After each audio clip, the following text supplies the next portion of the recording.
Oh, bear with me. All right, we're here. So I'm doing this from my phone right now because my computer's being really weird. But we have Drew Schulz with us of the Learning Zoo in Texas. What town is that again? We're in Conroe, so just north of Houston. Okay, all right. So you're just there. Let's see if I can pull myself in, and I'm gonna have to leave real quick and this on my phone, and then come back to you. All right. Deal? Yep. All right. Oh, don't end the broadcast. Just leave. All right. Okay, and now it's just me. And he's back. Wonderful. Not anymore.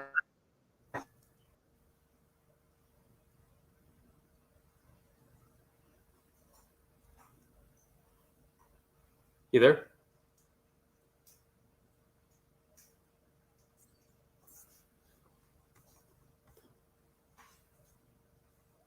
Okay, so There we go.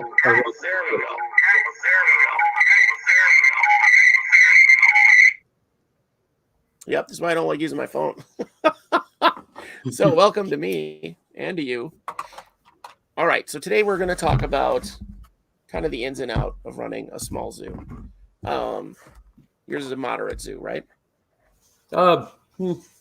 I'd say small. It's not even mid-sized, to be honest. Not yet. Okay, all right. We'll talk about that. I've got plans. That's good. That's good. I mean, the bigger it gets, the harder it has to be for you to run it, right? Yeah. We actually that's got to be a ton of are upkeep. bringing on more staff this year because of that. Oh yeah, you guys have enough to get a staff in? We not fully staffed. We have right now one part-time keeper, and then we're bringing on another intern in about a month who's going to be helping me with animal care and doing programs. So we're going to be very cool. This summer. I think we're going to be up to 4 people out here, including myself and my wife.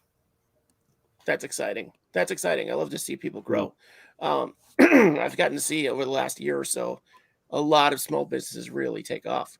I want to say hi to Vico Bubbles, and I don't know how to read their name, and Menagerie.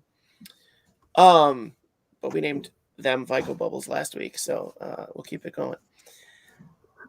So I think it's fascinating what you do. So you have an on-site zoo, and then that people can come do parties and tours at, right? Yeah. And then you have where you go to sites, like you go to homes or parks or schools, summer camps. Yeah. Okay. Fantastic. And that's mostly, well, it's not mostly, it's education and the kids get a hands-on. It's mostly kids, I assume, right? Kids and parents? Yeah. No, the parents enjoy it, but I think I've only ever been hired to come to one event that was for like not kids. Okay. I don't want to say it would be 2 if I was in the area. That sounds different than it was, but yeah, like normally we're working with kids maybe 4 to 12. Occasionally we'll do high school. Okay. That's pretty. I think that's just so cool. Like I think if I lived in the area, you would definitely have 2 adult parties that you would have been to. So we had one. I talked my sister into doing one for her kids at their house, and I kind of took over. It was really bad. I was not even pretending not to be in charge of that whole situation and having to touch every single animal. So sorry, folks. My daughter poked me in the eye right before the show, so it actually isn't that eye, but I'm going to use that as the excuse. So let me see. You've got pictures. I'm still trying to download these pictures as we talk. But my computer's being the internet got messed up today too. So we're going through this like our only blizzard of the year in my town. One thing, it's another. So yeah, it happened today. Yep. See, Menagerie said he would have a party just for themselves too.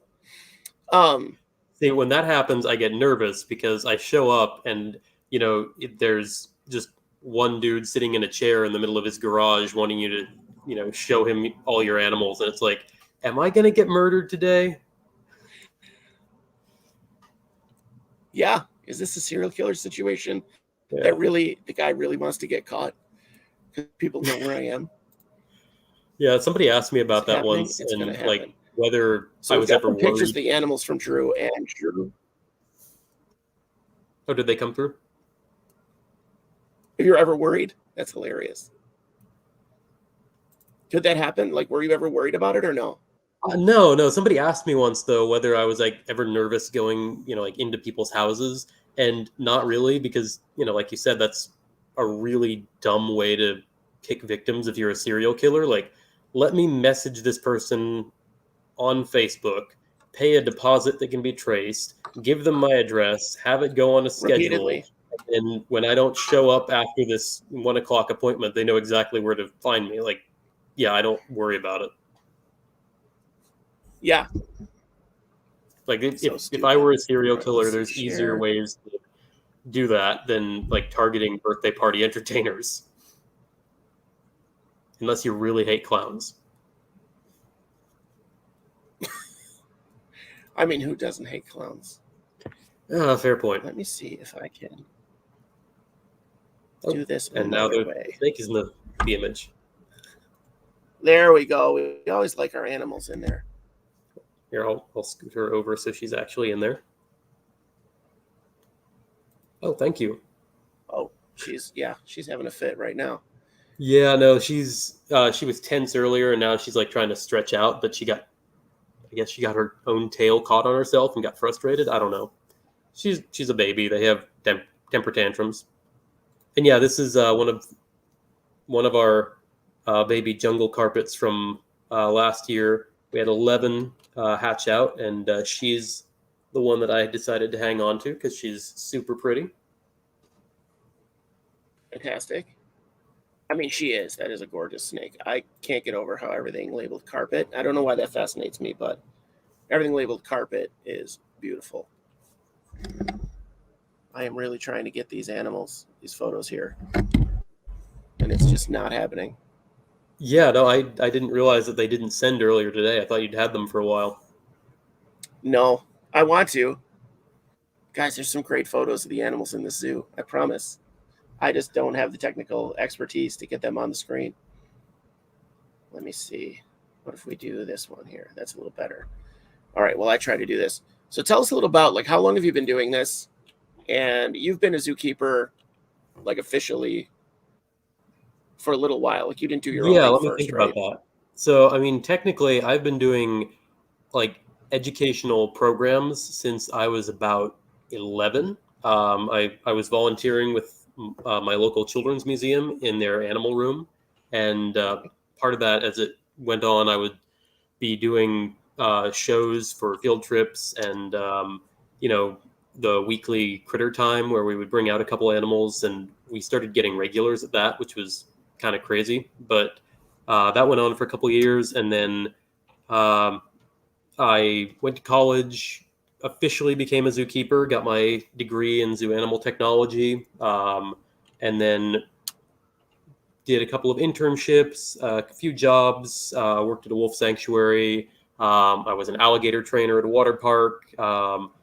Briefly worked for a zoo in East Texas as their assistant collection manager of reptiles, and then decided to start the learning zoo at the end of 2019, early 2020. So, Okay. literally right as COVID was starting was when we started trying to advertise and book birthday parties and all of that. But we didn't have the property yet. So we bought that May of 2020.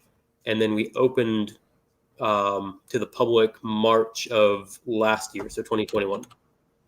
But the whole time we Wow. were still doing offsite parties whenever we were able to, and kind of working on the zoo during the week. And no, That's gotta be so alligator training crazy. does not offer any kind of health insurance, at least not where I was working. I imagine you have to sign something saying you don't have insurance, like you're not going to get it. Like I can't believe. Well, that can be really dangerous. I just saw a video where a girl who does shows all the time. Um, Oh yeah, yeah. At she got chomped. the store in Colorado, yeah, I remember when that happened a couple months ago. Yeah, they had her on That was scary. reptiles, I think, and super scary. Like imagine those kids. Like I don't know. There's gonna be that one kid that's excited to see it. That weird kid that like we were talking about serial killers, like that's where he's headed. Kid that's like, oh man, that was awesome. No man, that wasn't awesome. Thankfully she's okay. Like she's had a bunch of surgeries that apparently. part is awesome. But yeah, no, the alligators I worked with at that time were 4 to 5 feet long, so they weren't Okay. big enough to really mess you up, but they could have taken a few fingers off if they wanted to. I remember I slipped and fell while cleaning the pool once and landed on the concrete right next to our biggest male. He was about 5-ish feet, maybe a little bit bigger, and I was sure he was going to bite my hand because it was right in front of his face. He didn't move. He didn't react at all. So I just got up and brushed myself off and went back to cleaning. Lucky, just lucky. Mm-hmm. All right, is this the same folder? Oh, this has been such a pain. All right. So for anyone listening, the photos that we're trying to get were of some of our enclosures here at the zoo. I was just wanting to show everybody what they look like, so we can kind of talk about that, especially with winter right now. We have some accommodations for heating them. So most of our outdoor reptiles are outside year round so far, fingers crossed.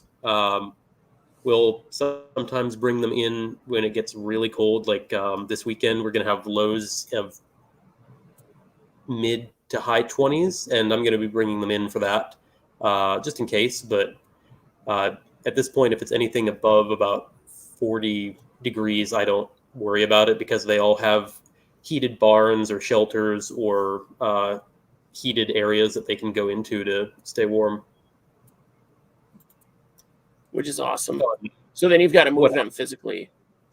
Basically we try to set it up so that they can be outside as much as possible in the winter, because when you have,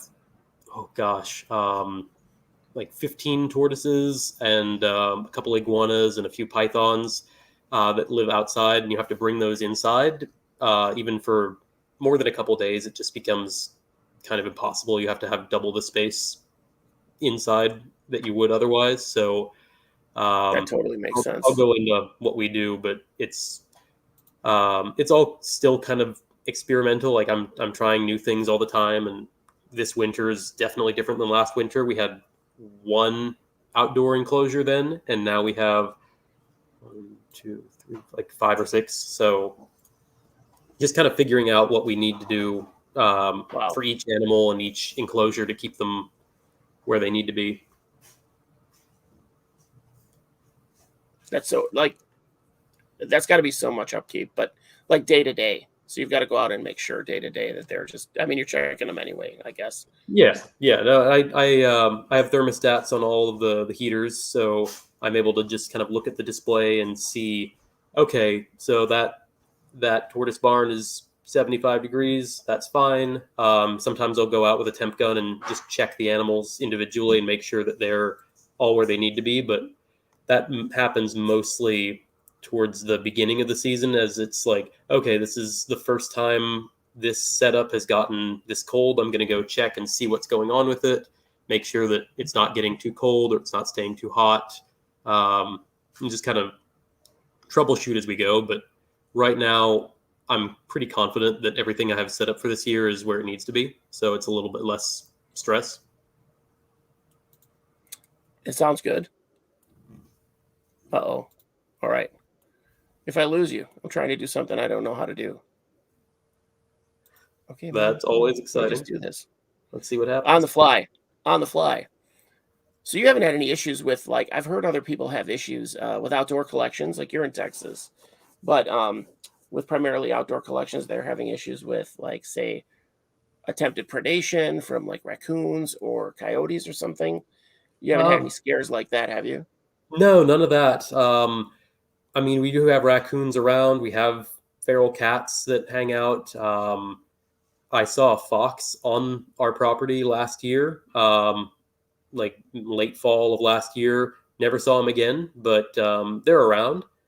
But all of our lizards and snakes are enclosed and behind sturdy barriers, covered roofs, all of that. And our tortoises are all large enough that I don't worry about them. Basically, if they're the Okay. size of one of our native box turtles, they're big enough to be protected against anything that can get over our fence. Which is good. Which is good. Yeah, and we have a perimeter fence around the whole property, so we're not going to have stray dogs or coyotes or anything really big get in. So it's mostly smaller predators like raccoons or cats or hawks or owls that we would need to worry about, and those aren't going to tear through the kind of barriers we have. Which is always good. I can't quite figure this out. Hi, Ophi and Ching. How you guys doing? All right, let's see. Let's just get back to this. Oh, do I have to do So, any kind of yes. mitigation in the summer? Good question. Not as much. I mean, I make sure everybody has shade and I make sure everybody has water. And basically, whenever I get some time in the middle of the day, I'll go and mist or spray or set up a sprinkler. But that's more for the plants than the animals, to be honest, because like everything we're keeping outside here loves the heat. I mean, we have iguanas, we have tortoises, carpet pythons, so they don't care. Like my rock iguana loves when he gets to bask in like 110-degree heat because that's what he likes. Like that's what they're adapted for in the Caribbean. So summer is honestly when I worry the least. As long as everybody has water and shade and they can get out of the direct sunlight, they're fine. Although I did notice this summer that the carpet pythons were less active in the middle of the day, and they would come out in the evening as soon as the sun came down. And now this time of year, they're more active in the middle of the day. My male has a shelf where the sun will hit it at about 1 o'clock in the afternoon. He'll come out, sit on that for as long as the sun's there, and then he'll go back in. In the summer, he would be hiding in the coolest, shadiest part of his enclosure the entire day, just trying to beat the heat. There we go. Oh, now I'm big. Well, you have a live. Yes, now you're live and slightly blurry. Awesome. I feel bad. We need that full mustache in HD. That had to be so upsetting to do start your zoo at the start of COVID. Like, you didn't know. Honestly, it was, sorry, there we go. It was kind of a blessing in disguise. Honestly, we would not have been ready to open much sooner. Like when we got the property, we were thinking, okay, it's May, maybe we can be ready in September or October. No, nowhere close to that. We were barely ready in March, and that was kind of the start of the busy season anyway. So if we'd been open any earlier, it wouldn't have made a difference. Unbelievable. That's so good that it worked out that way then. That's very fortunate. Yeah, we had all that time to kind of build things without having to keep it nice and clean for the public, and just kind of spread out and sprawl, and then get things figured out and build paths and everything we needed to do, and then be ready to open. That's got to be good, because how much property are you talking about? Like, what's the footprint of the zoo? Oh, we're on a little bit more than an acre. It's not big at all, and I was looking at it today, and the zoo itself probably only uses about a third of that space, because we have parking out front that takes up at least a quarter of the space we have, and then in the back we had a bunch of woods and brush that we just cleared out like a few days ago, and that at least tripled the amount of room we have available for the future, which is really exciting. That's awesome. Yeah, because you guys have a pretty good sized property overall. Yeah, right? No, it feels bigger than it is because it's long and narrow, and it kind of tapers to a point in the back. So when you walk in, it feels like a pretty substantial area, even with the small part that we've developed and built up so far. I think you've got that much opportunity. Now, you had to get rid of some donkeys, right? Or a donkey? We had a donkey not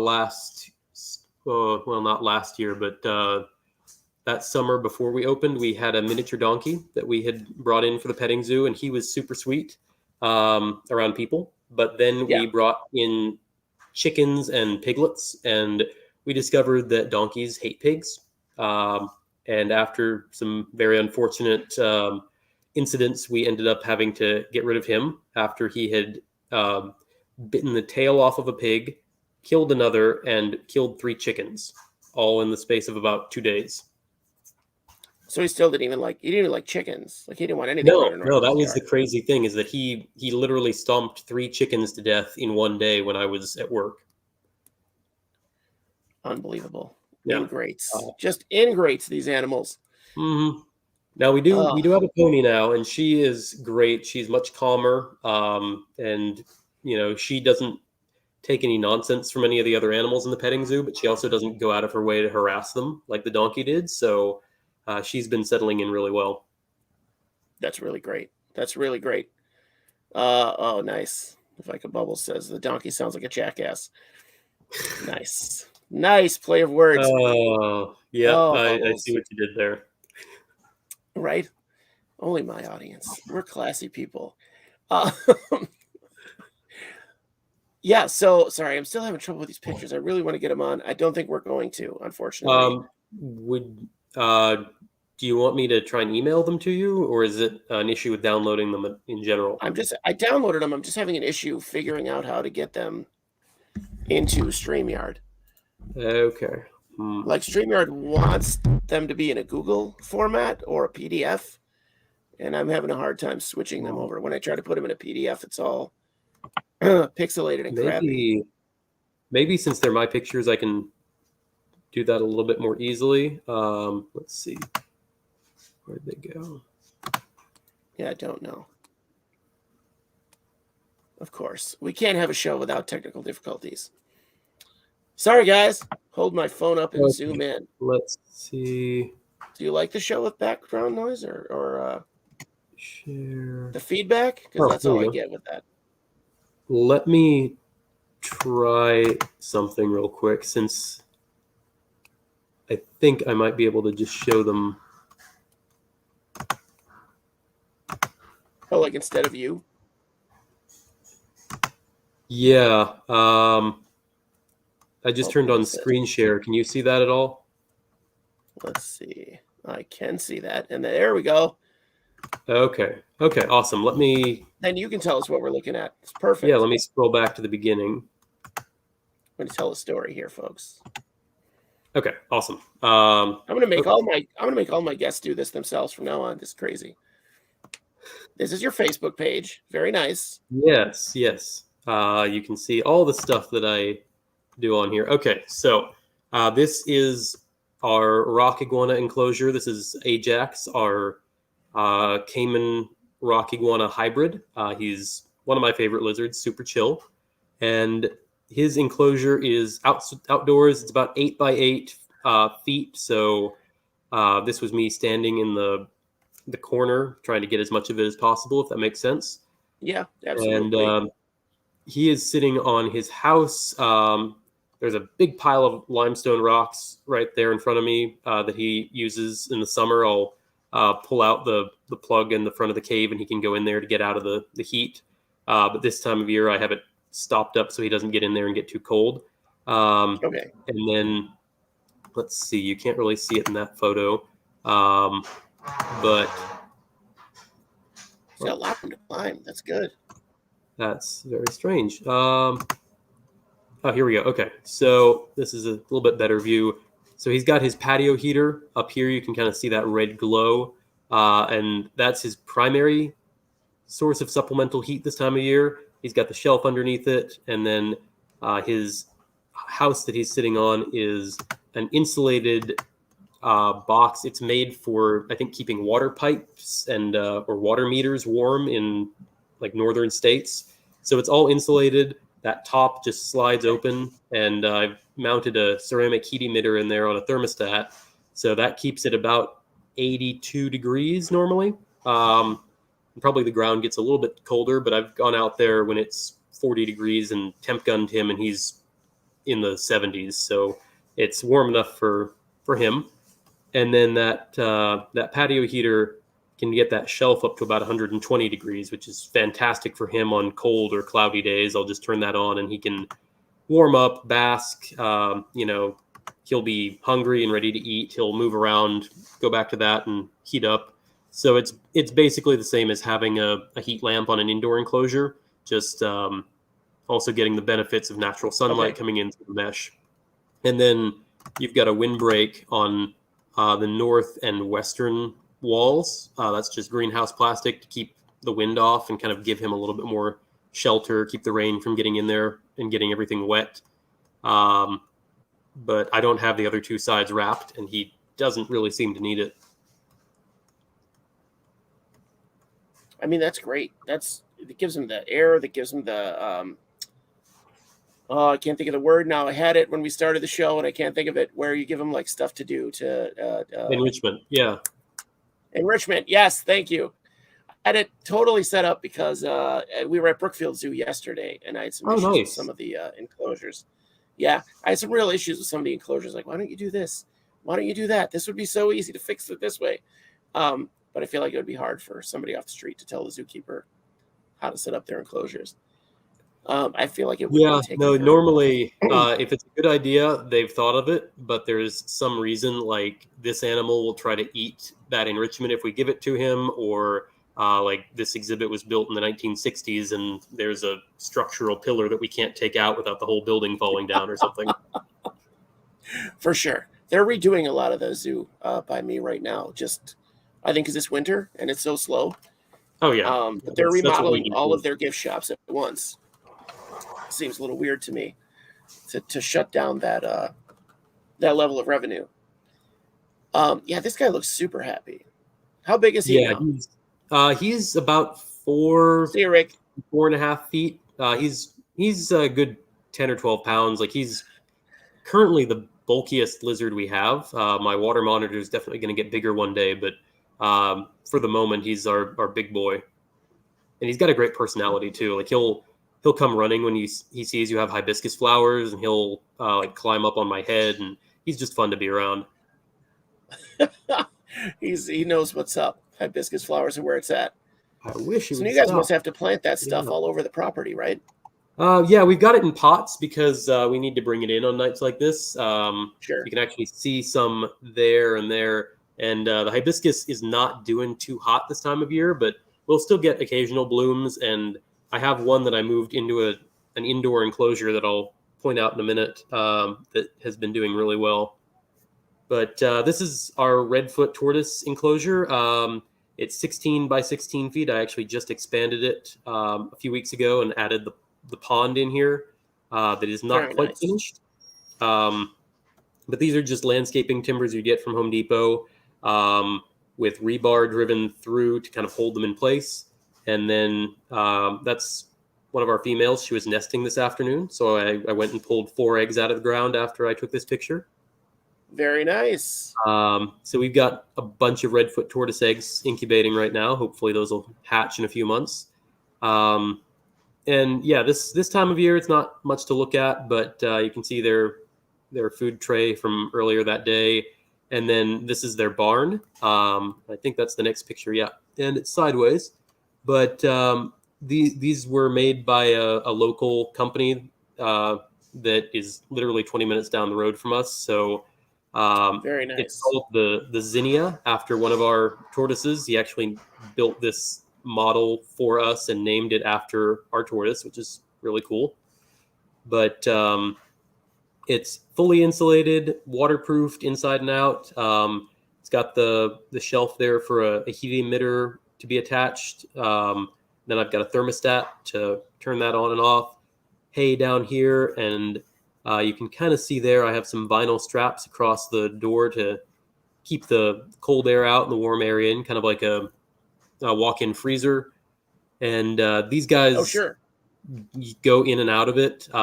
Like even when it's 45, 50 degrees, they'll go in here, heat up to the 70s or 80s. They'll go out, walk around, even if they're just kind of checking things out, stretching their legs. They'll go out and then come back in when they get chilly. They'll get a drink of water. In this case, they'll lay some eggs. They'll eat, and then they just go back in on their own for the most part. That's cool. They've got that inside area. So Because I'm just learning now how smart these reptiles are, especially these ones that live forever. Um, Much you don't smarter than think people about it give because them they credit look kind for. of, yes, and they look kind of derpy, and they look kind of, they don't react the same way we would react to things, so you don't think about it. It's like a different kind of intelligence. Yeah, Um, but no, they're definitely like if there's one thing that all reptiles are very attuned to, I've found it's keeping their temperature where it needs to be. Like that's one thing that they are all very good at if they're given the tools for it. So sure. if you give them a gradient, like with this, even if it's 100 and whatever degrees surface temperature over here, and then down here in this corner is 45 degrees, he knows not to go over there. Or if there's something he wants over there, he'll go there, get it, and then come back and heat up. And he's really good about putting himself to bed at night. Like when it gets dark, I'll turn his patio heater off. He goes right into his house, and he doesn't come out until the sun hits the door in the morning. So they are very attuned to heat and light and what their body needs to keep itself at the right temperature. And yeah, so once they kind of learn the routine and learn where the warm spots are, they're really good about it. So we have heated barns like this for all of our tortoises. There's the back of another one from my big sulcata, and then I don't think I got any pictures of the other one for the smaller sulcatas, but it's identical to this one. Fantastic.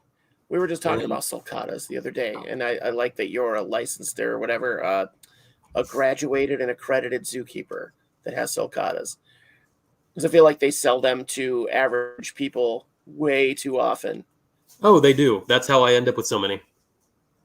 and that's crazy. Like Like it, I have never purchased a sulcata tortoise in my life. People just bring them to me. and God bless you for taking them, because there's no real. Most areas don't have a real rescue situation or an adoption. Mhm. Yeah, Good luck and even when adopting they them to do, someone.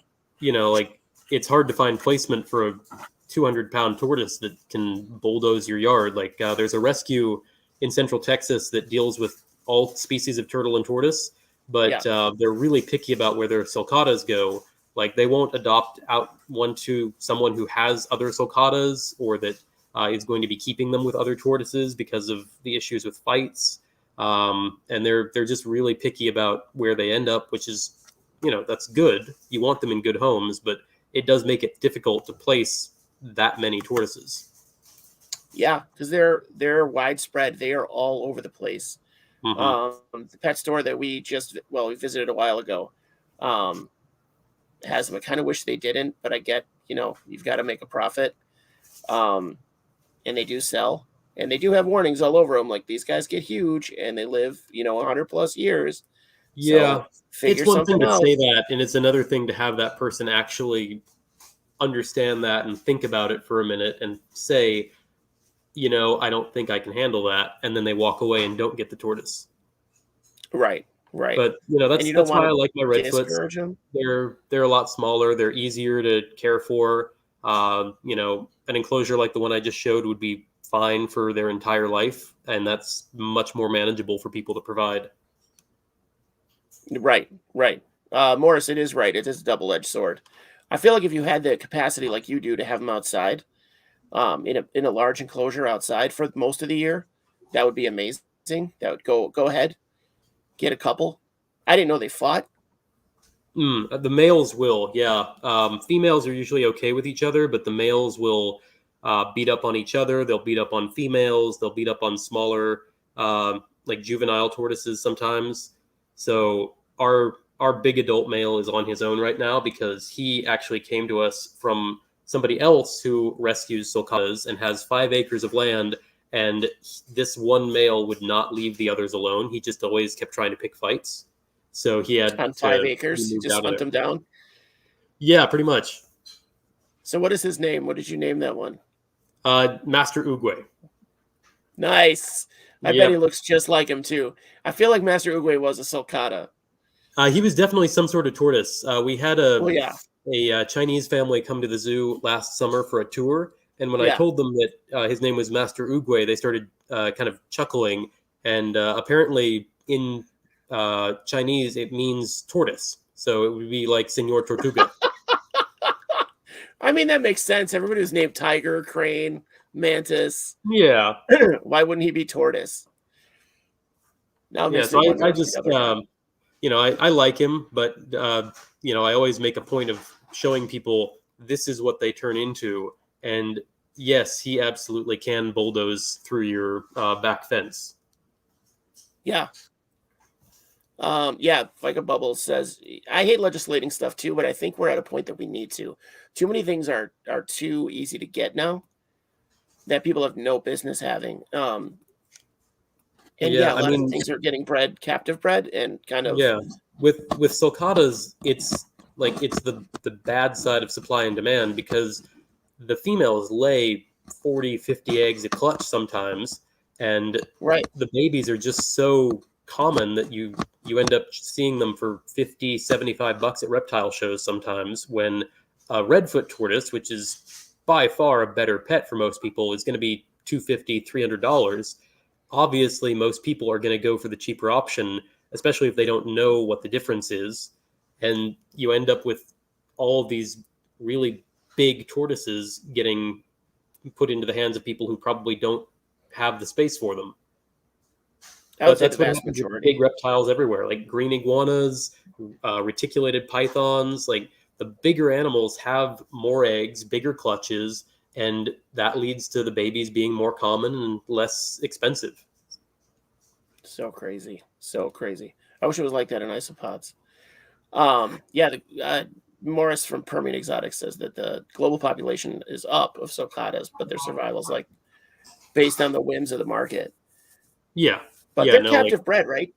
oh They're yeah, fairly yeah. easy It's captive actually bred. Yeah. illegal to import them. It has been for 22 years. Same with leopard tortoises, but for whatever reason, sulcatas breed much more readily. So they were both banned from importation at the same time. But leopard tortoises are still much more expensive. Like a baby leopard is 350, and a baby sulcata is usually $100 at most. I've seen them. Like the most I've seen them, I think around here is $80. Yeah. Still, which that's way too cheap, but I get it. Okay. Off of that, we've talked enough about sulcata tortoises. Right. Bless you for having them and keeping them. And now I want a big yard in a southern state to have them. Um, but what is this? What are we looking at here? Who lives in this? So this is one of our outdoor carpet python enclosures. Right now, it's Okay. the only one that has a carpet in it.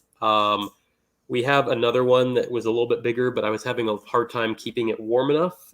So I brought my female inside and moved my male over into this one, just so that he would be able to stay out and we'd kind of, see how it went. And so far, it's been going really well. This is actually a catio from Amazon. So let's see. This is kind of a view of the backside of it, but I ordered this on Amazon. We painted it to match the rest of the zoo, put it together, and it's been fantastic.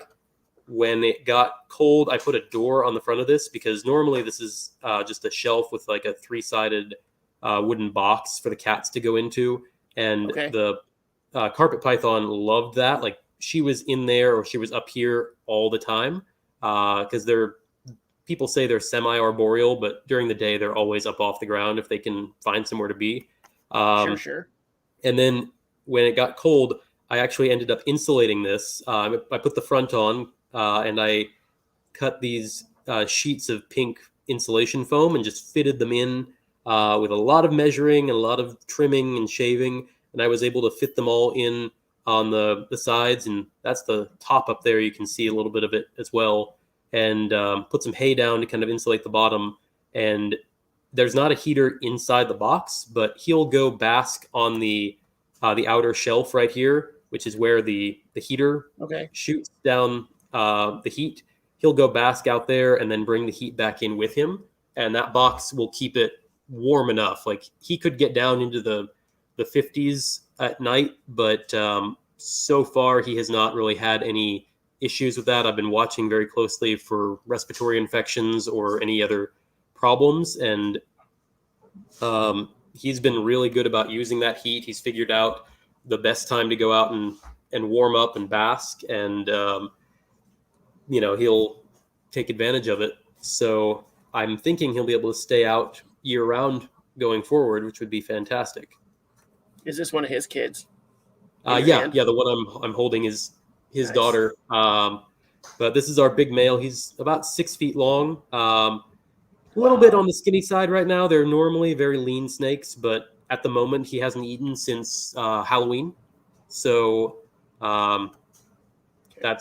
that's fine. I'm deliberately not feeding him so he doesn't have any food in his stomach when it's cold, um, and he'll be okay. Like he'll probably end up fasting until mid March, and then in the spring I'll feed him a lot, like couple a couple food items at a time for uh, a few weeks to a month, and then uh, go to about a once a month schedule for him, and then feed again heavily in the fall, and then fast through the winter.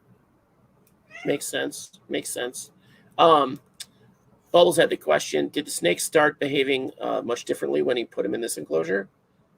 Um, a little bit, yeah. Like I was saying earlier, my female was in this one all summer, and during the day when it was 95, 100 degrees, she would be in this box or up on top of it in the shade, trying to stay as cool as possible. And then I would Okay. see both of them in their respective enclosures moving around at night. Like as soon as the sun went down, they would be super active. Um, when I moved him over here, I think it was more the change in weather than the change in surroundings. But now he basically comes out in the middle of the day to bask when the sun's hitting that shelf to combine with the heat panel, and then he'll Okay. go back in. And he's not as active, but he's also not really doing anything. There's nothing for him to eat. The female's not in there, so there's no reason for him to really do much this time of year. And he's a little cold too, probably. Yeah, I So mean he'll definitely warm up, and we're lucky enough to have warm spells. Basically, like every week and a half, we'll have a few days where it'll get up into the 70s, and then a few days where it drops back down to the 40s or 50s, and we kind of rotate between those two. But we don't have months of just unending cold. We end up with warm spells and cool spells and cold snaps and just kind of a roller coaster, but none of it for too long. well, that's kind of good. So you can kind of it's a running game. Hmm. Oh Oh wow, yeah, and pretty guy. this was like he literally shed yesterday. So this is this morning and what he looks like now. So he is, believe it or not, he's the ugly parent. The female is even prettier, but she's kind of mean. So I don't handle her as much, and I don't take her out for shows. But he's one of my star attractions. She's mean. I love that she's got an attitude. She's I, assertive. She's assertive, Drew. Hashtag she feminism. thinks Hashtag everything girl is power. food. She is very optimistic about what she can eat, including my hand and my face. Okay. All right. Fair. Yep. But no, like with her, it's always a feeding bite. It's never defensive. She just always thinks everything that comes near her is edible. Next time we have you on, I want you to wear an eye patch so people think that the carpet python got you. I think that would be great. Um, No one here is going to remember it except who's here right now. Oh, 6 viewers right now. So you guys have to remember we're going to have Drew on with an eye patch and that pirate mustache of his, and it's going to be amazing. yeah, no, Um, I joked once years ago that if I ever ended up losing a hand, I would get like a really nice pirate hook made for special occasions. get it Like engraved for I'd have learning a zoo. normal prosthetic too, but I'd want a really badass looking hook for Halloween and other occasions. Doing shows like a snake hook. Make it useful, That would practical. be amazing. Yeah. Just it's got the learning zoo engraved on the side of it. Okay, that's an awesome idea. I'm gonna have to remember that. You need to work with bigger alligators. That's all. That's all. Oh, I wish I Um, could. We can't have any where we are right now, unfortunately. oh, well, travel. Just travel. Be like me Yeah. and jump on top of one untrained and see what happens. So I was in Florida visiting a girlfriend. Her family actually, we went down to visit her parents, who lived on one of those golf courses with Oh they had a yeah. water hazard that butted up right on their yard. So we're eating breakfast. Her dad and I are eating breakfast on the patio, and we see this massive. I say massive. She was probably like 6 feet long, and I assume it's a she. I don't know why. Um, Alligator come up out to bask, Hmm. and we had a couple mimosas. So I said, I'm going to jump on that alligator. This was like the height of Steve Irwin. The height of Steve Irwin. I lived, breathed, slept Steve Irwin. And I jumped on that alligator, covered her eyes like a pro. I was ready to go. I had her straddled. I was ready. And she just got up and started walking back to the water. So it wasn't a good look. I didn't know what to do. I was like, I don't know how to get off. Like, getting on is pretty easy, but getting off, and if she gets in the water, I'm basically dead. So I made it off. I was fine. I took a clip in the leg with the tail, but that was it. Was the alligator okay? Oh, she was fine. Yeah. As far as I know, she swam off. She perfectly fine. She swam off. We never saw her again. So I'm hoping she was okay. I didn't like throw my weight on her, and I was much lighter then. Bubbles wants to know if you keep a heat mat in the box, and you don't, right? You just let her. I do not know. I was debating it for a while, but the thing I was concerned about was that it would get too hot in the box and force them outside, because that absolutely is a thing that will happen, is that if they feel like they're too warm, they'll go outside, and if it's 40 degrees outside, then you have a problem. So I decided it would be better to just have the box be insulated, let them bring a little bit of heat inside, and it's warmer than outside, but that that hide will still get into the mid 50s probably, and overnight that's not an issue. Like, the thing with reptiles is that it's much better for them to be 20 degrees colder than 20 degrees hotter when you're talking about the short term, because if you leave an iguana at 20 degrees above its preferred temperature for an hour, it's going to be dead. If you leave it at 20 degrees below its preferred temperature, it'll be fine for weeks. Like, it might not want to eat, it might not do much, but it's not going to die. You can get much colder with a reptile than you can get hot. I feel like in the wild too, it'd be very easy for them to find a place to cool off a little bit. Yeah. Or much easier than in an enclosure. Like, they have such an enclosed space, and if it's not thermoregulated, like they have that gradient, that could be big problems. I like that your enclosures are big enough, and I like this is made for a cat. Like, this is an outdoor cat thing. Yeah, it's I think 30 by 30 and about 5.5 feet tall. The other one I have is about 2.5 times the floor space and the same height, and I prefer that one, but this I really like the shelves that it has, and I like that I was able to heat it more easily. So for the time being, this is where I've got him, but come spring, he's probably going to go back into his larger enclosure, and I'll probably put the female outside again too. Yeah, for sure. Actually, I like this frame of this thing for my I'm gonna be looking at these as soon as we log off, because I like the frame of this for the vivarium I want to build inside. Just I could probably have to modify it, but still. Yeah, but you should be able to like pull that hardware cloth off and replace it with glass or plexi if you wanted to. Yeah, I'd replace some with plexi, some with plywood, but that's another episode. Yeah. Okay. Bubbles Presley geckos like it a lot cooler.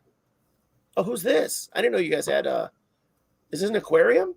No, this is actually our retic enclosure. So I think I've finished this since I was on last. We put him in October, but this is for our 10.5 foot male reticulated python. And that is big. Yeah, so the enclosure is 8 feet long and 4 feet tall, and then it's 3 feet front to back. So it's much bigger than it looks. But let's see. That's looking kind at those TV trays right next to it, like, that's good scale. Yeah. Like you could have lunch inside that cage. Like, you could have lunch. Absolutely. There. Yeah, when I was building it, I would crawl up in there sometimes to work on like the lighting or caulking the seams, and it very easily could fit a couple of people in there. Unbelievable. That's so cool. But yeah, we built the whole thing out of PVC sheeting. I have a friend who makes racks and cages as his business. Shout out to Lone Star Reptile Racks if anyone's in the Houston area. Nice. And he cut this on his machine for me. Took about 30 minutes to cut all the pieces, and then I drove them back up the hour and a half from Pasadena on the other side of town because that's how big Houston is. And put it all together. We had the back panel painted by an artist that we worked with, and she did a phenomenal job. Like, you can barely tell now that the plants are coming in where the painting ends and the actual foliage begins. That's really cool. So you can kind of see, like, that is an almost 11-foot snake curled up behind those bromeliads. He's on the ground, the plants are on a branch, but he looks tiny in this space, which is exactly what I was going for.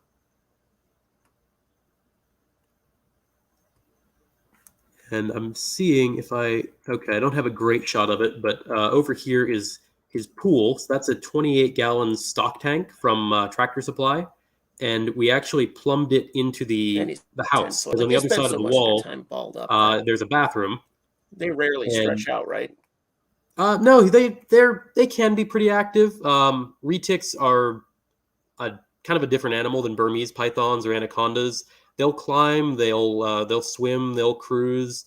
Especially when he's hungry, he'll be stretched out in the evenings, kind of looking around, moving a lot. I've never seen him get up on these branches, but he certainly does use every bit of space we give him. Right. I'm sorry, you were saying something about a bathroom on the other side? Oh, yeah. So on the back side of that wall is actually a bathroom from when this was a farmhouse in the 60s. And so we cut a hole in the wall on the backside and plumbed his pool so that I have a drain that goes into the plumbing for the rest of the house. And I have a fill line, so I can literally just open a valve, drain the whole thing, and then open a valve to fill it. And makes water changes super easy. I can give him 20 gallons of fresh, clean water whenever I want to. And I have not seen him get in there and soak yet, but he very easily could. And then the whole floor, the substrate is bioactive. It's a mix of topsoil, compost, leaf litter. I've got a ton of powder orange isopods in there right now. Like literally hordes. I pick up leaves and there's hundreds of them underneath, which is phenomenal. I mean, eventually the floor of that thing is just going to be crawling with them. Like, oh my God, I would have to stock it with like 4 small toads, just to take care of some of the extra. Yeah, but it's awesome. Then what else? Yeah, so the substrate is so that from the bottom up to the edge of the glass is a foot. The substrate is probably about 6 to 8 inches at any given point, and that's with him compacting it over the last couple of months. So when I put it all in, it was about 10 inches of soil, and the plants are loving it. We've got a bunch of them in here that are doing super well, like fig and hibiscus that I moved inside because it wasn't doing too well. I put it under that grow light, and it's been bouncing back really, really well. The pathos is crawling all over everything. We've got wart fern and Boston fern. I just put these bromeliads on this branch yesterday, so hopefully they'll do well. This is my first time trying to keep bromeliads in a vivarium. That's really cool. Yeah, no, I'm really happy with how this is doing. Now, is he pretty tame, the Retic? Oh, he's a puppy dog. Yeah, the only time I ever worry is right after I've fed him, which is like counterintuitive, but when he eats, he will eat, and then for the next couple of days, he'll think everything is food. So he'll be just very switched on and very like, ooh, what you got there? Food. And so I keep a hook up on top of the cage, and I'll just tap him with the rubber end of it whenever I open it to let him know, hey, not food, don't eat. Oh, that's cool. I've been watching now, kind of in prep for your video, I've been watching weird reptile videos, and saw a guy with a water monitor that he had trained, like he'd clip the tongs and it would alert him, and then he'd clip them again, and then quail eggs came out. I saw that one today. I saw a guy on his couch, and his alligator climbed up the couch to lay on him, and just petted its head, and it was really chill. So it's like a house cat. I don't probably recommend that for anyone. But there's some crazy tame animals out there, and you don't think of tame when you think of reticulated pythons. Yeah, I mean, I wouldn't say he's tame necessarily. I mean, he is a wild animal. He could, one day decide to try and wrap me up. But I always tell people, especially kids, like there's only two reasons that a snake is going to bite anything, and that's if it thinks it's food or it thinks that it's a predator. So he knows, as long as I don't rub rat or chicken all over myself and go wiggling my hand in front of his face, he is not going to think I'm food. And when he's out being handled, he knows he's not in danger because we've never given him any reason to think that he would be. So he's usually just very calm and content and willing to explore and let people pet him and take pictures with kids. So it's people sometimes ask, like, how do you train him to be like this? And the answer is that I didn't. I just didn't give him a reason not to be. Yeah, now that just a matter of giving them that. If you give them that calm and that serenity, then they're gonna use it, right? Yeah, like that baby carpet that I'm holding right now. When I first got her out about an hour ago, she was super tense and just clenched up on my fingers, and now she's cruising between my hands, like tongue flicking, exploring. She's realized I'm not going to eat her, and I'm not a mouse, so she's going to go do other things. That's awesome. Now, do you breed? Do you just get in frozen feeders? That brings me to another question. Or do you breed them on site? Oh, I breed all my own. We have rats, mice, quail, and both dubia roaches and hissing cockroaches. And just started a mealworm culture this week because we have a few more animals coming in that eat mealworms more than we used to. But yeah, I breed all my own because even after you look at the time you spend taking care of them and the money you put into feed and bedding and racks, and in my case, staff to like go clean the feeder room, you still end up saving money. And I actually sell the surplus to local keepers who just need like one or two rats a week for their snakes, and that more than covers the bills and makes a little bit of profit. So like if you're keeping any quantity of reptiles that eat other animals, you absolutely should look into breeding your own if you can. Even if it's just a bearded dragon or a leopard gecko, having a colony of dubia makes you much less dependent on pet store shipments. Because I remember after the freeze we had last year, you could not find crickets, you could not find roaches, you couldn't find insects anywhere because a lot of suppliers had their warehouses go down and their insects died. You still can't find them now. Like it's hard to find them now. I started a dubia colony just to have them, just to see, but it's only been a couple of weeks, so they're not really taken off yet. But because I've got a couple of guys that eat them now. The ants are especially voracious with roaches. I've got a tarantula. I've got my crusty. Feeders seem like a place where the money is. Yeah, no, like that's absolutely the case. I have a friend who around the same time I was getting the zoo started, he was trying to start up his own reptile shop down in Houston, and the first thing he did was start breeding rats and mice, and like that was what he was doing with the space he had, was just filling it with rodents and breeding feeders, because that's a steady supply of money coming in. It's a steady supply of customers that you're getting to know and building a base with.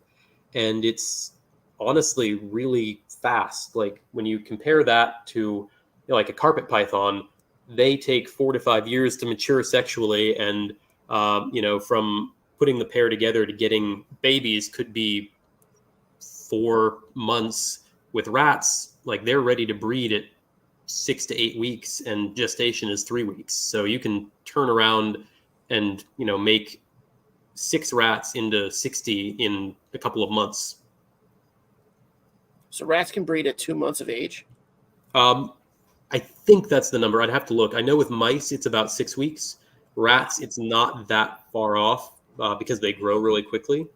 But unbelievable. Yeah, no, like the generational turnaround on rodents is crazy. It's like literally a matter of weeks, and they are sexually mature and pumping out babies of their own. Unreal. You can have the Which same is great customer if you're buying something impatient every like me. week. Yeah, that's true, menagerie. You could have the same customers coming back every week. I feel like it's comforting Oh, to know that I'm buying a reptile from a place that has the feeders on hand. They're breeding them because then I know I can get them. That's a steady supply. It's not like, oh crap, nobody has them right now. What do I do? Yeah, absolutely. And I'll usually throw in, like a few frozen feeders when I sell an animal like a baby carpet, just so that they have something to get started with. And the other benefit to breeding your own, especially when you have a lot of animals or you're breeding, is that you always have access to live and frozen, because all of my snakes will take frozen. But like with these baby carpets, there were a couple that I had to get started with freshly killed. And that's a lot easier when you can just go out to your rodent room in your garage, grab a couple of them, and take care of it, and then give them an animal that's literally still warm. Right? Morris, what's been domesticated? And I'm wrapping my brain. I'm trying to figure out what fecund means, and I can't. Morris always stumps me with words, and I'm not usually like that. They're selected for stressful life and communal living. Okay. Oh, That might. rats. Yeah. Yeah. Gotcha. Hmm. Yeah, Yeah. because they're No, that's super tame.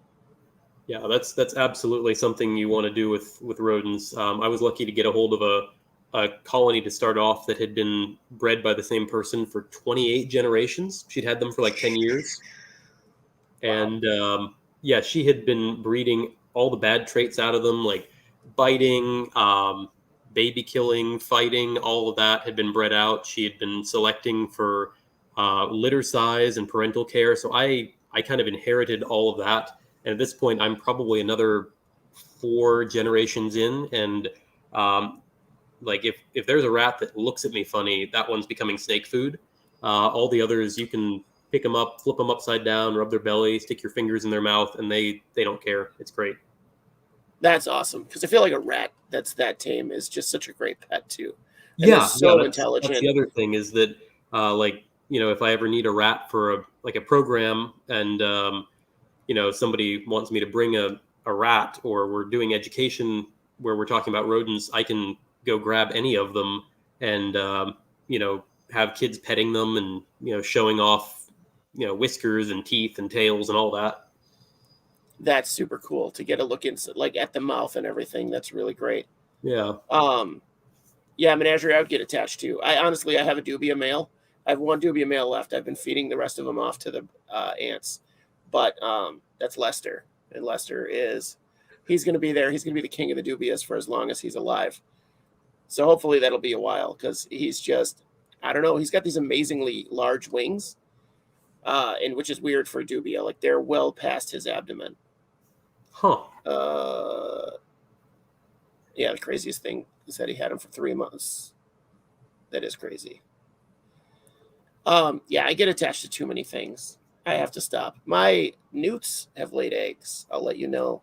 If you want some crested newts for your zoo on site, let me know. Crested newts, that they need cold water, right? Colder. I'm keeping them. Okay. Well, I guess in Texas it'd be a bigger problem than Yeah, because we just got a couple of axolotls that are fine now, but I'm kind of stressing about what to do when it's 95 degrees outside, and they don't want to get above 70. I have some ideas. You're going to need access to a mini fridge and a power drill, but I have some ideas. All right. I've got all these crazy ideas for everybody that repurposes a lot of stuff, but I feel like you could almost always pick up a mini fridge on Craigslist. Yeah, People are probably. always getting rid They're of not those. hard to find. Let's see if I have any other pictures to share. Oh, this is the map that we were talking about earlier. I sketched Here we this go. out This is the one I wanted to today. see. This is absolutely not to scale at all, because I don't know how to draw things to scale, even with graph paper. But You've got the parking out here. I asked Drew to make a basic map. Hold on a second, Drew. I asked Drew to make a very basic map so we could know where things were and kind of get an idea of the layout of the zoo. In case any of you guys want to start your own zoo, you might get some ideas. I know some of you have that many animals. So some of you, Morris, have that much space. So, and is in Texas. So go ahead, Drew. Sorry. Yeah, no, you're good. So driveway and parking over here. This is our reptile house. This is where we keep most of the stuff inside. And this was a 60s era farmhouse until we took it over. And then you've got a little covered patio off of this, which is really nice. That's where we held our birthday parties and do bad weather presentations. And then we have tortoises over here. We've got our juvenile sulcatas and our leopard tortoise. And then my rock iguana, the enclosure I was showing you guys at the beginning, is over here.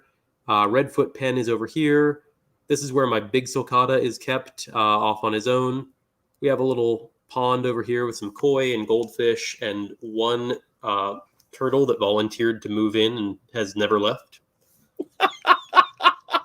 Speaking of wildlife that just shows up. Mm-hmm. Yeah, we had a female slider show up last summer, and she literally has just never left. She'll come get food right out of your fingers and take it back to the water to eat it. So we've named her Donatella. When you know you got a good thing, why wreck it? Like, why leave that situation? Free food, no gators. Sounds it's like great. The Canada geese at my zoo, like the Canadian geese. They have them with the bands on their necks so they know who they are.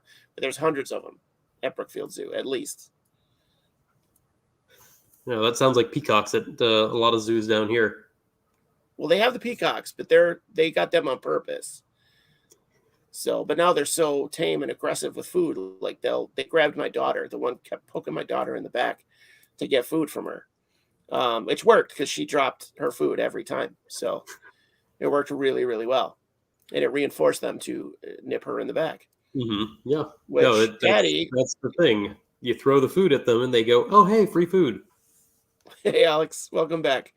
Yeah, and of course her dad, me, I laughed rather than defend her. I thought it was really, really funny. And my wife got really, really mad. In my brain, I'm like, it's not going to hurt her. But my heart should have been like, your kid is terrorized right now by this idiot bird. But yeah, I thought it was really, really funny. I was like, get the camera. This is great. Our kid's getting scarred for life. Let's get this on camera. So what's north of the on the paper? What's north of the pond?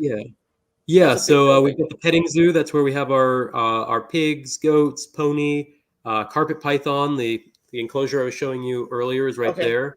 The other one that I was talking about but didn't have pictures of is actually right over here. But since it's empty right now, I don't really think about it anymore. Right, we've got our green iguana over here. Pretty much the same setup as the rock iguana, just different place. Box turtles. And then all of this back here is the woods that we cleared out. And it was a lot of brush and bushes, and you couldn't really see or walk through it easily. We had a crew come in and take out everything bigger or smaller than about 6 inches. So now there's big shade trees back there, but it's a lot more open. And that's where we're going to be adding mammals and birds in the next few months. Wow. All right. Yep. We've got a pair of African crested porcupines coming very soon that we're going to be putting back here. I'm looking for kookaburras. So on the off chance that anybody listening knows anyone who breeds kookaburras, send them my way because I want one. They're one of my favorite birds. When I find them at the zoos, I play their call on YouTube on my phone, and they go nuts. And it's hilarious because they immediately look around like, who's calling at me? I will mess them up. And then they do their call, and nobody knows how loud that call is until you hear it face to face. Mm-hmm. Yeah. No, we used to work with one. I used to work with one in Florida that if you just kind of went with your lips, she would start up. Like she was super territorial. She would take that as a challenge and just go off. That's so funny. Like, they're so animated and have such great personalities. Yep. That And one they're would also super attack smart men. too. They what? That one bird would also attack men because she'd been hand raised by a woman. And Oh, so if you went in there and you had like a beard or short hair or a deep well, voice, she would go after you. wow. A friend I of don't have a mine beard, had but I have her that almost take voice. his eye out. She stabbed him right below his eye, like in the cheekbone with her beak. And he Oh had to God. go get like antibiotic injections that you would normally give to a horse because of how dirty their beaks are. Oh, I would imagine they eat all kinds of. They basically eat carrion, don't they? For the most part. Uh, I mean, they mostly kill things, but like Okay. they'll jump down into the dirt and grab worms and lizards and snakes and all kinds of stuff, and then slam it against the tree to kill it, and then eat it. So yeah, they're carnivorous, and they'll they've got dirty beaks. Unbelievable. I don't know what I would do if one came at me because their beak looks pretty savage. It just looks like a knife. Yeah, no, it's kind of like an ice pick. Oh, I don't. Yeah, I would scream so high pitched it would be insane. I've never been attacked by one. I have the habit of reaching into enclosures I shouldn't be reaching into. Um, but yeah, I've never been attacked by anything. I've been bitten by a penguin. So Oh yeah, no, yeah. I had that happen to me about a year ago. It's not bad. It's kind of like having somebody try to grab you with chopsticks. Oh, this one, it felt like someone grabbed me with pliers, but I wasn't Mm. expecting it. I wasn't expecting it. So I was petting another penguin, and of course, I was laser focused on that. And the other one did not like that, and he swam up and gave me a reminder that I shouldn't be reaching into their enclosure anyway. Dirty Beaks is a band name. Yes, Dirty Beaks would be a great band name. You'd have to get antibiotics after every one of their shows. So perfect, perfect. So you're talking about crested porcupines. That's awesome. Those big Yeah, African ones, right? yeah, with the big black and white mohawks and quills, Yes. and yeah, they're gonna be fun. I was able to go meet the pair that we're getting a couple of weeks ago, and the female is super personable. Like she'll come right up to you and get food. The male's still kind of iffy, especially with strangers, but I'm hoping once they get here and settle in, they'll be able to get used to us, and we can work with them a little bit more because they're pretty cool. Like they're rodents, but they act, I don't know, like pigs basically. Like they're just very matter of fact. They don't hurry. They don't really worry about anything because they don't need to. So it's a lot of fun to watch them.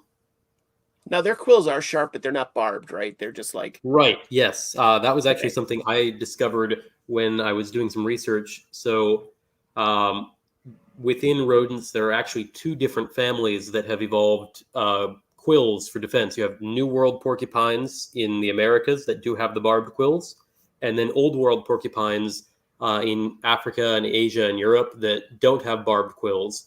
But Okay. the New World ones are arboreal, and the Old World are terrestrial. Huh. Interesting. Yeah, so those are the main differences, but they're two completely unrelated groups of rodents that just independently came up with this defense, which I think is really cool. I mean, it's a solid defense. Oh yeah. It's solid. I've seen video of the cresteds kind of fending off lions, and Hmm. the American one fending off whatever comes at it because they're pretty rough with that tail. They're Stegosaurus style with that tail, so they'll give you a good whack.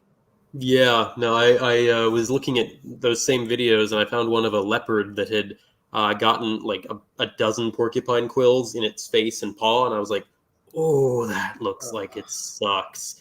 Do I At really least want these here? at least Yeah, they can get them out. the babies are adorable. The babies are adorable. I've pet a baby American porcupine that didn't have his quills hard yet. So I got to pet Yeah. one. So that's on my list of things that I've pet that you shouldn't pet. No, the babies are all adorable. I have a friend at a zoo in Florida who's currently bottle raising a South American prehensile-tailed porcupine named Quilliam, and he is the cutest Quilliam. thing.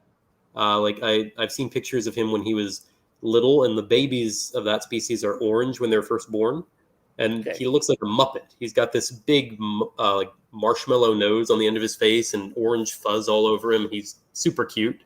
Like a Muppet. Now I'm gonna have to Google that. So that's fantastic. Yeah, no, he literally looks like I don't know, like Animal's friendly cousin or something. Now I can picture the hair. Now I can picture the haircut. Perfect. Um, are you planning any other mammals over there? You said birds. Now, are you thinking like Yeah, we want to get ostrich or emu? kookaburras. Probably not emu. My wife has said no to that. She had a bad experience before we met at a safari park, Okay. and now she's terrified of emus. Get those peacocks, my brother. Get those peacocks. Working on it. We're actually going to be getting rid of all of our chickens because Okay. we have about a dozen chickens right now, and they're a pain. So I'm going to be getting rid of those and getting just 2, maybe 3 peacocks to roam the zoo and basically do the same thing the chickens did without having as many to clean up after. And they look better. People are more excited to see them. So that's going to be happening hopefully soon. But we want to get some Unless you get Arboreal toucans as well. okay. Thinking about a few other bird species, but nothing really concrete there yet other than the kookaburras and the peacocks. But we are also wanting to get a few more South American mammals, things like two-toed sloth. I'd love to have an anteater. An armadillo would be a fantastic addition. What do they feed anteaters in captivity? That's a question. Well, been there's curious a about. few different options. You can either feed them like a zoo, like a made for the zoo field insectivore diet, which is like little pellets made from ground up insects that you make into a mash and then put in a test tube and they lick it out. Or you can Okay. feed them like there's another diet I haven't looked into much that's basically like a mix of raw ground beef and egg and all these other things to replicate the nutritional content of termites. Okay. So it's not anything that they would be eating in the wild, but it ends up being about the same fat and protein content, and it seems to work. But I have not looked into it extensively. Now, is this back area all fenced in, or Yeah, so we do have a perimeter fence all around the property. It starts right up here level with the Reptile House and then okay? goes all the way back here. So this is all fully enclosed, which is awesome. That was one of the main selling points when we found this land was that it already had a 10-foot perimeter fence on it. And so all of this is fenced off from the public right now, just to keep kids from wandering back there and stepping in a hole and disappearing. But we're going to be building a path back there once there's something to go see, and we'll be kind of building and expanding back into all that. That just sounds so fun.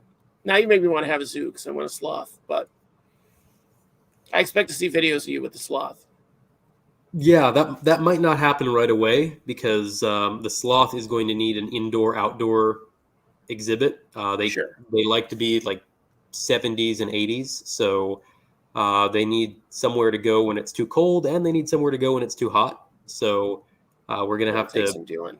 Yeah, we're gonna have to put some time and money into construction and putting in an actual building for them, which is gonna be fun. I mean, that'll be really cool when it's done. When it's done. Mm-hmm. I just imagine this cinder block contraption with all kinds of great enrichment stuff in there for a sloth, which Mm-hmm. Yeah, and we what do you would need build for a an sloth? outdoor run onto it as well for nice days. Oh yeah. Yeah. Maybe incorporate one of the smaller trees. It's just such a cool thing to think about. Like having the zoo and having the upkeep. So this is your full-time gig now, right? Yeah. No. Last June, I was finally able to quit my day job and focus on the zoo full time, which was fantastic. But the catalyst for that was kind of funny. We had just gotten an Asian water monitor, a black dragon, and I had Toothless, right, yeah, toothless. oh yeah. Mm-hmm. Yeah. So I had just paid pretty large amount of money for this captive bred, black dragon. Like, this is now the most expensive animal in the zoo. We brought him home, put him in his enclosure, and the next day I get home from work and he's disappeared. Oh, God. Yeah, so it turns out there was a space underneath the door that he could slip out through, and I found him underneath the refrigerator. I put him Thank in God. another enclosure that did not have that same door construction. He was able to, or he was not able to get out of that. I kept him there for a little bit longer, and then a few months later, I moved him back into the other one, and he did fine. But he managed to escape twice in the first 48 hours we had him, and yeah, it was at that point that I decided, I don't think that I should be gone all the time, like gone from 8 a.m. to 4:30, 5 o'clock in the afternoon, because if something happens, I'm not going to know about it, and that could potentially be a really bad thing at this point. It's not the same as, having one of your crested geckos or corn snakes or something like that get out and, okay, I'll find it when I find it. This is a problem. So that was kind of when I decided, I need to dedicate myself to this full time and just be present when things are happening. So that was. Well, there has to come a point Yeah. with a collection like this where you've got to give it your whole time, your whole attention. So, like, 'cause essentially, you're a really serious hobbyist, essentially, who's turned it into your business. More or less. I mean, I would say I've always considered myself a professional. Okay. At least the last I few mean years. that in the best possible terms. I'm not trying to say hobbyist is like. No, and I'm not putting down hobbyists either. Like, I've been keeping reptiles since I was 11. I definitely that's how I got into it. But I've always referred to myself as someone who's doing this professionally, and having a day job on the side to supplement it when I needed to. But the end goal was always to be able to do this full time.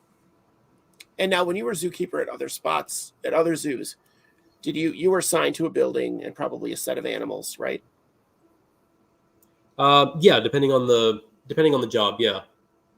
So then you would build attachments to those animals. So they were kind of like your buddies, and they would build attachments to you, I assume. Mm-hmm. Yeah. Mm-hmm. Oh wow, Menagerie had a good question. If you could keep any species, like what's the dream species to have at your zoo? Oh, I've got a few, but Galapagos tortoises are definitely up there. I just like you were saying, I worked with one in particular in Florida that I had a really strong attachment to. I was his primary trainer for a long time, and I miss that tortoise. I would love to have galops again, or even aldabras would be a good substitute. Just some sort of giant tortoise. But I would say probably if I could have any species, I would say Chinese alligators. Okay, why Chinese alligators? They're small. They're manageable size. The adults only get about 5-6 feet long. They're cold tolerant, so you don't need to worry about them in the winter the way you do caiman or crocodiles. And they have an alligator disposition, so they're generally a lot more laid back than other crocodilians too. If they weren't critically endangered and they were more readily available, I would probably say that would be the crocodilian for private keepers instead of dwarf caiman, because dwarf caiman suck. They're nasty and they're all imports and they're evil and they hate you.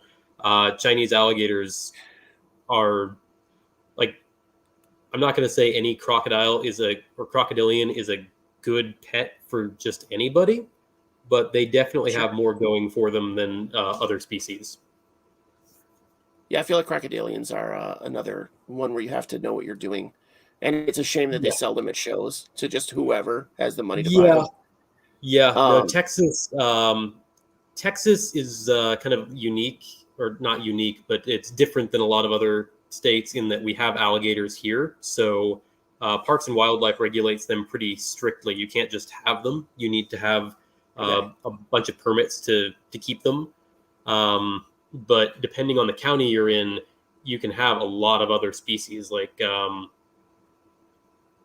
there's a pet shop not far from me that has a big adult spectacled caiman that's lived there in the shop for probably 10, 15 years at least.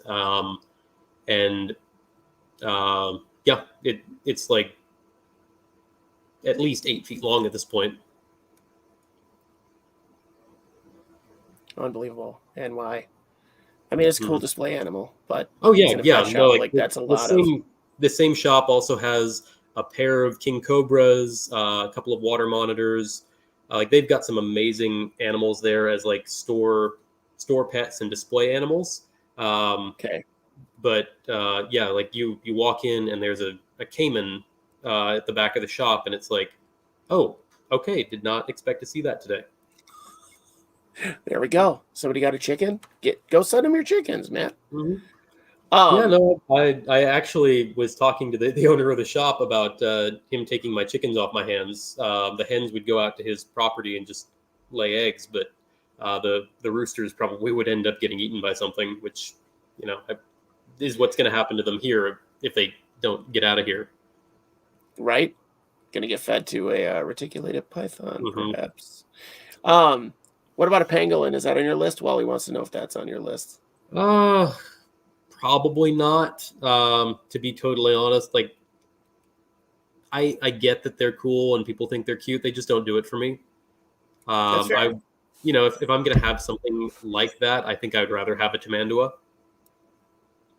Okay. No particular reason for that, just personal preference. Is that arboreal anteater? Yeah. Okay. I had to really go deep for that when I was like, wait.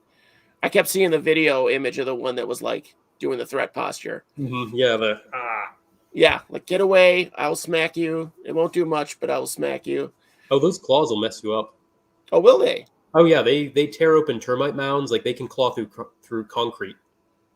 But like, are they fast enough to really get you, or would it? Yeah. Okay, Like giant right. anteaters have been known to kill jaguars, I think.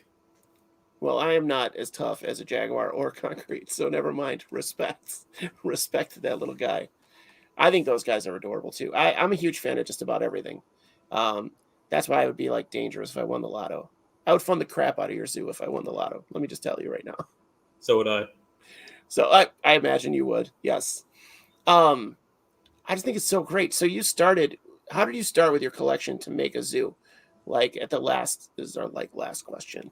But like you obviously had animals before you decided to make a zoo on your own. Yeah.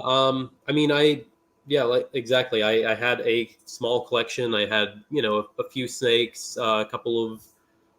Did I have any lizards? I don't think I had any. No. I had one leopard gecko at the time that I had just kind of stumbled into. Not my first leopard gecko. I'd kept them for years, but yeah, I did not have a huge collection personally when I started out. Mostly tortoises and a few snakes, but Okay. Like I'd been doing education and working with reptiles, especially long enough to know, okay, this would make a great education animal. This would not do well with handling. This one would be great, but it's too big. This one, needs cooler temperatures than I can provide. And so you just kind of go out, and some things you go and you look for and you deliberately buy, like, a captive bred black dragon. That's a fantastic choice because they're super calm and they're going to get big. And, he's already almost 3 feet long and really bold. And then you have, too. He is gorgeous. Yeah. And then you have other things that just kind of come your way, like green iguana that hates everything and everyone and wants you to die. And then sometimes you get lucky and somebody happens to be moving to New Orleans and needs to rehome their adult male rock iguana, and you end up getting him for a very, very reasonable amount of money, which is what happened with Ajax. But yeah, a lot of them, people just bring you stuff. when you have a zoo or when you're an animal person, people bring you things, and sometimes it's something you want, sometimes it's not. Sometimes you can take it, but it's not really, oh, I must have this. Yeah, yeah. Um, so a lot of our collection started out as just kind of whatever people brought us. Like we have an older female leopard tortoise and a bunch of sulcatas that were all donations. Redfoots, I've been picking up here and there as they're available, because I like redfoots and I want to have a breeding herd going, which is finally getting started. But Yeah, how many do you have now? It looks like 7 were in that box, 6 or 7. I have a total of 5 outdoors and then 2 juveniles inside that I'm going to be moving out next spring when it's a little bit warmer. They're finally big enough that they can go out. So I Very have cool. 7 total. And then I have at least a dozen eggs in the incubator right now that are hopefully going to be hatching later this year. I can't believe that. Well, I believe it, but it's interesting that you sell the babies too, or whatever you get from the reptiles. So, because that's, I mean, you could get them on the open market anyway, or from a private breeder. I think it's just so cool that this possibility that you go to the zoo, come home with a baby tortoise. like Yeah, what I a mean, we souvenir. try not to advertise that specifically, but Sure. like carpet pythons. I you know I had my pair, bred these guys, and I had 11 babies at this point. I have 1, 2, 3, 4 left. I'm keeping this one, and then the other 3 are still going out. So if anybody wants a baby carpet python, hit me up. It's from a respectable breeder / Hmm. zookeeper. He's I'm a doing his professional. professional zookeeper. Sorry. Not like me. My random ass collection of animals. I need to get a beehive, my brother. One of those awesome beehives where they come kind of inside. Oh, that would be cool. I've got to find you pictures. We went to a zoo that they have one where they come inside and their nest is viewable through glass, Yeah, obviously. But yeah, I think I've seen what you're talking about. yeah, they can come Yeah. in, but obviously they don't have access to the rest of the building. But their access point is outside. It goes right outside the building. Yeah. No, And I obviously would they love have. to do that. I'm just worried about the reactions of people because, like, we have bees around in the summer, and every time somebody sees a bee, they freak out, and I need to kind of talk them down from it. And if we have a hive literally in the wall, I feel like Yeah, certain people never would just mind. have a heart attack. There's always somebody to ruin it for everybody else. Yeah. That's just so cool. So I wish you all the best of luck. I think you're doing a great thing. I think it's great that you're bringing this education to everybody. Um, I think it's great. This is literally like your life's work, and you're doing what you love, obviously. Yeah, no, I've been thinking about it a little bit recently, and just kind of going, wow, I am so happy that I'm doing this and not my old job. Yeah, like any 9 to 5 or working for somebody Mhm. else. Like you get to call the shots.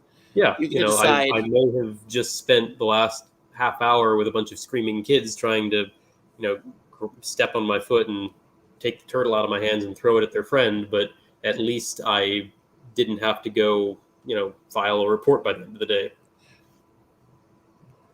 Yeah, whatever that's office your this is. I don't know. situation, I've never worked in an office. which is great. I envy that. I just accepted an office position. Work I'm from sorry. home. Work from Oh, home. well, that's better. It's going to pay the bills. So I'm not in a position right now to do something as awesome as what you're doing. And you're getting married. So that's Got married a couple of months got ago, married. actually. Yes. Got married. That's Yeah, right. back in December. Fantastic. I saw those pictures and was super excited for you. Did you get to take a vacation for that, or do you? No. You don't really, right? I mean, we got a hotel about 2 miles away from the zoo and stayed there. Got to sleep in for a few hours for the first time in months. Went and had a very nice breakfast, and then went home and got back to work. But I mean, yeah, that's how no, it is having animals. We were actually planning to take a vacation this weekend. We were going to go up to a safari park near Dallas and stay at their lodge on site. But unfortunately, we had to reschedule that because of icy weather. They're closing down the whole park for the weekend. Oh my God. So we ended up with Everybody's getting it. a weekend off with absolutely nothing to do and nowhere to go. So I'm not too upset. It's kind of nice. Yeah. Yeah. And you've got a pond to sit by, and you can bring out a rock iguana with you if you want to. Mm-hmm. Yep. I can go sit with some pigs and just kind of enjoy myself. What are you doing? She's done. She's Yeah. like No, I putting think me away.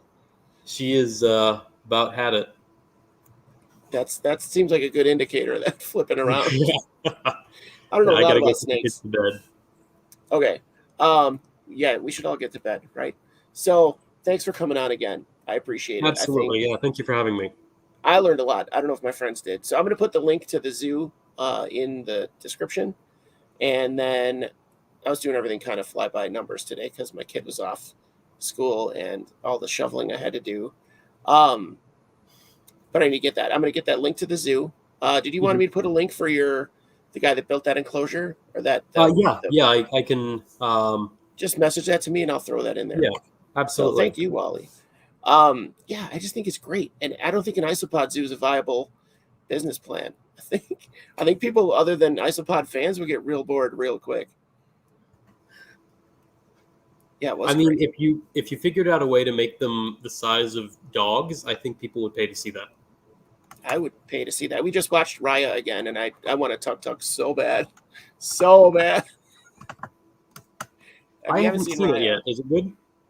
It's really good actually. But Tuk is like her pet / friend. He's a giant roly-poly mixed with a bear, basically. Okay. He's got the body of a bear, adorable. and then this giant roly-poly carapace. And he rolls up in a ball, and then she's got a saddle, so she sits on top, and he just rolls everywhere. That sounds like a very marketable toy. Yes. I mean, even if you couldn't ride it, I think that would be a great pet. So peaceful. But anyway, imaginary animals don't hold a candle to the ones that we actually have. Make them the size of horses. Yeah, I guess. That's terrifying. Yeah, they'd be too powerful at that point. That's a little terrifying, but that would be cool, riding a roly-poly to work really slowly. So, yes, enjoy your small pony. I hope you get a sloth sooner than later. I hope so, too. Yeah, just keep it in your house until you can keep them outside. Like, what's it going to do? Yeah, why not? They come out of the tree once a month to poop, and they're good. Yeah. They're good. No, it can't be any worse than having the piglet inside for a while. Right? It's got to be better. Yeah, they eat leaves. They're fine. Yeah. Thanks again, Drew. Absolutely. And anybody else, look at the previous video we did with Drew. It was just as informative, I feel like. And we saw a lot of animals. There were a lot of animals on that episode. Yeah, go get everybody fed, and we will talk to you next time, Drew. And in the meantime, absolutely. So, thanks a lot, man. I always think my shows are great, but that was a great show. I learned a lot. I love talking to people that have that much passion for what they do and that are that fortunate to be able to do it. One horse-sized roly-poly or 10,000 roly-poly sized horses. I think that horse-sized roly-poly is going to win. I think so. But Drew just has his stuff together. So we're going to put the link to his zoo in the pages so you can at least go there and check it out, the website. Give him some hits. He's got some really cool pictures. You can see that patio he's talking about where he's doing like a hands-on thing with kids. Because you get to basically touch everything at his zoo if you want to. Thanks, Jedi Monkey. It's just great. So next week we have, what is next week? Like the 12th? Something like that. Who do we have on next week? You think I'd be more prepared? Oh, we have Ryan Marshall on next week. So that's going to be fun. We're going to talk from Tarantula Cribs. We're going to talk to him about designing like actual enclosures like that you can produce. So he's designed some really cool enclosures for tarantula keepers, but you can use them for all kinds of inverts or super small stuff. So sorry, guys. Whew, been a long day. So join us next week. It's going to be on Tuesday, like regular. And then we've got a couple of rapid fire episodes coming up after that. So we've got Frank LaDuca coming up the Tuesday after that on the 15th. We're going to talk to him about birds. And then we're going to talk on our anniversary episode, 2/22/22. We're going to air a little early at 2/22. Hi, Moon, you're a little late, but welcome. We're going to have on 2 guests for 2/22/22. We're going to have on Pod Solo, and from Pet Peas and Pods, we're going to have Rachel Beach. So we're going to have them on to talk about starting your own small business. And then the Saturday after that, we're going to have Lars Meyer from Germany. It's going to be at noon. We're going to have him on to talk about European pill millipedes. Then the Tuesday after that, we are going to have somebody else. Springtails USA. We're going to talk exclusively Springtails. So he's going to have some great pictures for us too, and we're going to get those in advance. So a lot of great stuff coming up. And we just booked a guy from Bratislava. I think that's the name of the country. So we're going to have some cool Saturday episodes coming up, like Saturdays at noon with our our overseas guests. So we're going to go international, folks. Not just Canada. I mean, Canada's international too. We're going to go overseas. Too many live? Yes. There's so much to do all the time, constantly. But thanks for tuning in, you guys. I've got some animals to take care of. So myself, my own mini zoo. So I will talk to you later. Stay tuned for updates. And we'll see you on IsoBuddy's website, the Facebook. I don't know why I don't know Facebook.